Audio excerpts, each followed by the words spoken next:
Howdy. It's the little engine that could, and I'm here in my homie Brentley's backyard, located here in downtown Mesa, and I'm going to be showing you today how I use my Graco sprayer for my foliar applications and why I use it and how I use it. So let's get this started. So this is the Graco Project Painter Plus. If you are familiar with it, it is just a professional paint sprayer used by commercial painters, but I use it as my agricultural tool for foliar applications. I got wind of it about 4 years ago when I was working as an IPM employee at a medical marijuana facility, and I used to have to take care of tons and tons of plants, spraying insecticides and fungicides and any preventatives we needed to be sprayed onto the crops. But with having huge canopies and lots of plants you need to spray, you obviously needed the equipment to cover all of that.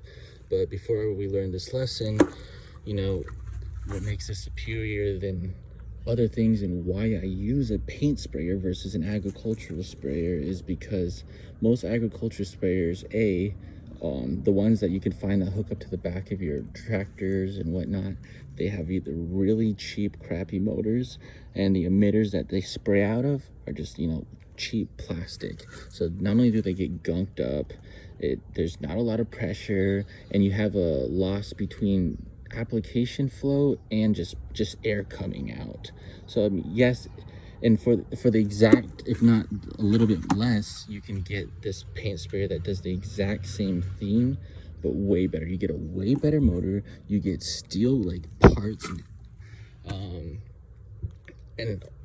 that is airless. So when you another thing that makes this better than other tools is there's these foggers out there, or those pump sprayers that people use to foliar spray. The pump sprayers always get clogged up, and if you use pump sprayers, you know exactly what I'm talking about, and you have to throw it away, and then there's constantly buying more and more of them. For about 8 pump sprayers, you can get this bad boy pretty much.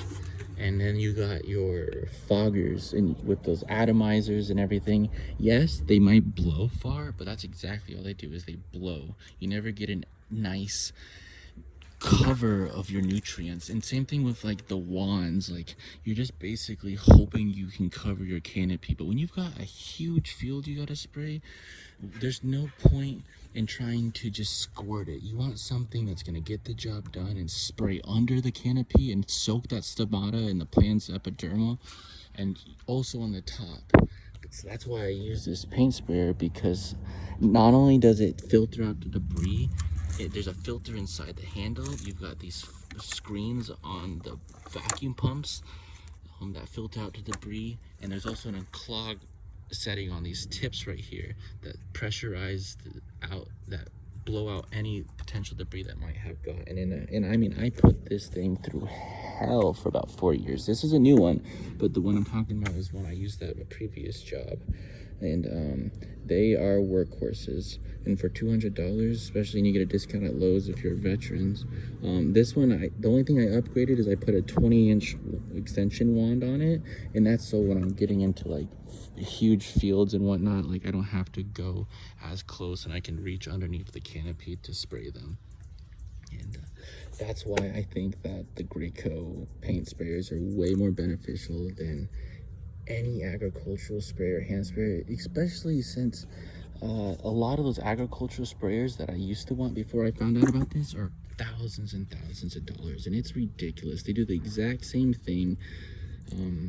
So why not just save yourself the trouble, be a simple economy kind of man, and get yourself the 200 sprayer and save yourself a couple $1,000.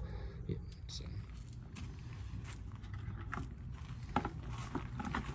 Alright, so how I get this bad boy up and running is really, really simple.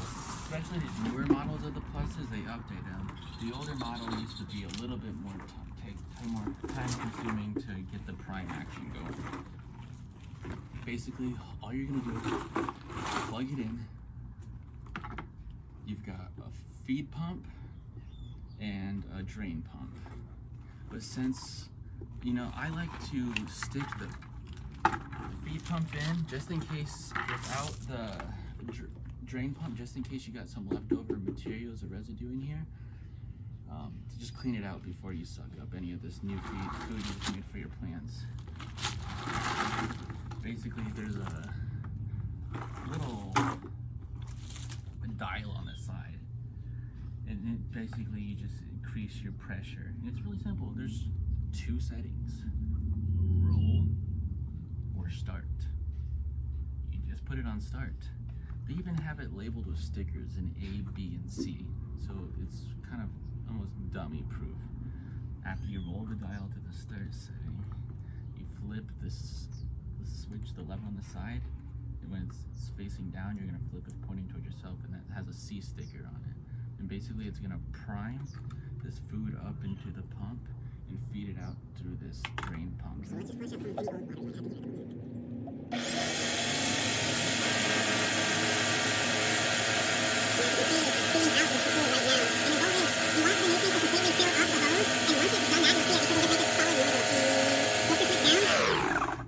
And if you completely have gotten that line filled up, the pump will turn off like that when you flip the lever down. Not turning the pump off, but just turning the lever down.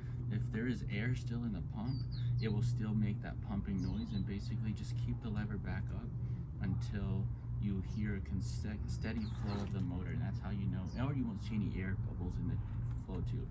But once you've gotten it primed and ready, you're gonna put the drain valve back onto the pump, put it into your nutrient mix, and since this backyard isn't too big, or this garden, a 5-gallon mixture should do the job just fine. Basically, you're gonna take your hose, there's a lock on your switch or your gun, you're gonna drop the safety, and put it, I messed up. So you're gonna put it to the pressure you want. I don't put it too high because you can cause windburn on your plants, but I just go ahead and put it on a medium setting. And you're gonna just a fine mist, but still it's going its distance. Alrighty, so we're gonna get this started. Like I said, you're just gonna take your safety off. And quick tip before you start spraying, I recommend you unwind your hose so you don't get it caught up on anything else in your garden, because I have snagged and broken down plants, and that's not fun for you or your customers. And with the help of this wand, I can go ahead and spray this customer, my homie Brentley's garden, from underneath and get this covered here really quick, and I'll show you.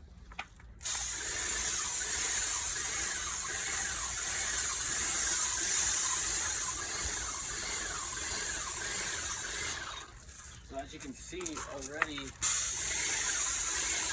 anywhere you see the leaf movement, you can guarantee there has been some type of nutrient particles going on to it.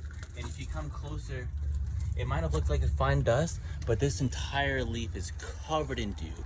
When you've got heavy pump spray or those other type of agriculture sprays that give big droplets, what happens is it grabs onto the leaf and just runs off. But when you get this fine mist from this paint sprayer, you get a full even coverage. So literally the pores and the stomatas of your plants are absorbing every last bit of that nutrients or the feeds you're getting, so you get full penetration. And I mean, that's exactly what you want. You want to, work smarter, not harder.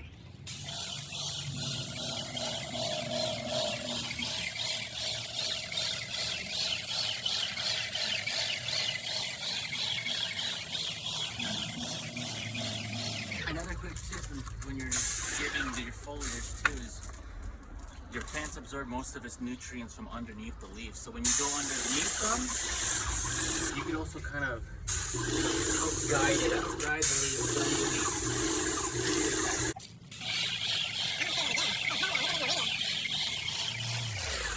And as you can see, I didn't tighten my extension enough, so I would have tightened your extension beforehand. But what you see here is a moringa. This is also known as one of the tree of life. This contains so much nutrients and minerals.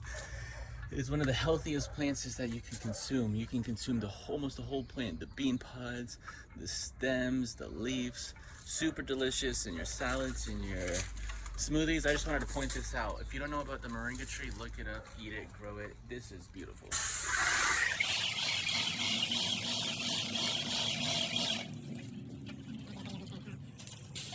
And as you can see, I'm all the way back here. I'm about probably 6 feet away from the top, and I'm getting full coverage of the entire tree. Easy.